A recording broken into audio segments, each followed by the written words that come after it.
Good morning, everybody. I just wanted to do a quick update on our baby chick hatch. If you remember, we had 3 baby chicks that had gotten egg bound, and we had decided to try to crack those babies out and save them. And we did end up managing to save one of the 3. Because they got egg bound, we did end up with some neurological damage to the baby chicks, except for one little baby hen, and she's a little bit smaller. Come here, baby.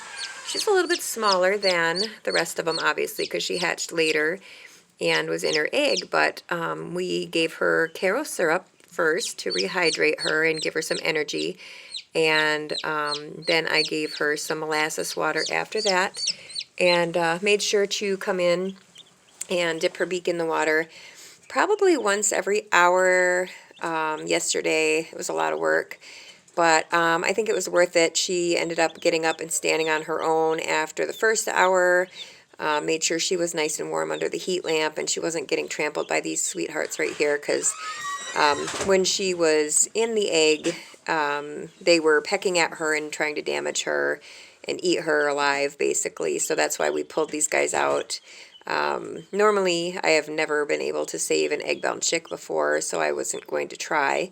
But my son wanted me to try, so I gave it a whirl and basically did baby bunny saving technique on the baby chick and managed to save one out of the 3. The other ones were unable to get up, were flopping around very flaccid, laying on their backs and things like that. And after a day, they still could not get up on their own and were suffering, so we decided not to continue with them. This one had been eating on its own, her own, and walking around, and so far I think she managed to, I think she's going to be good.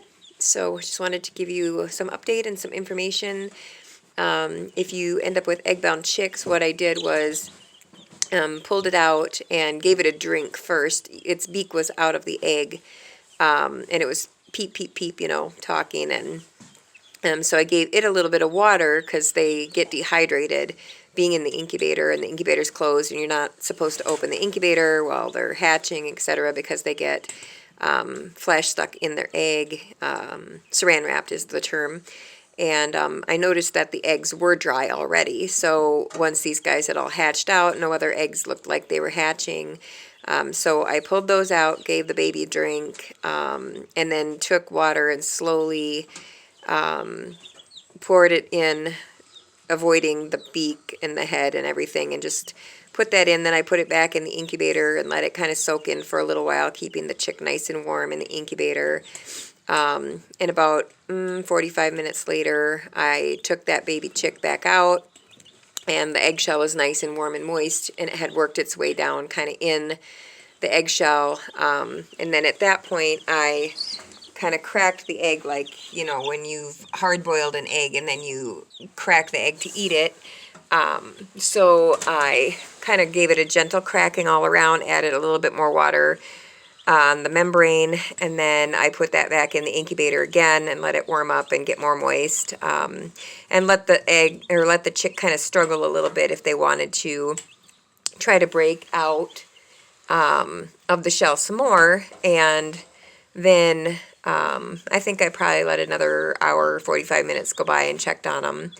And then I think one of the other ones had already worked its way out on its own, which gave me some encouragement to try a little bit harder. And at that point, I just slowly peeled the shell away with a little bit of water going on. And then I just left them in the incubator, gave them water every probably 20 minutes. You don't want to give them too much at a time. Their stomachs are so small and they're dehydrated.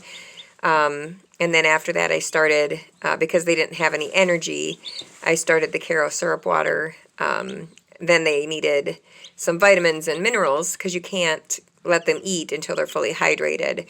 But they didn't have any energy to recover and be able to stand. So then we started the molasses water. Molasses has a lot of B vitamins and other minerals and things like that. So we started doing that, and this chick unlike the other ones, had begun to stand on her own and eat on her own and drink on her own. So she was able to recover and join the flock.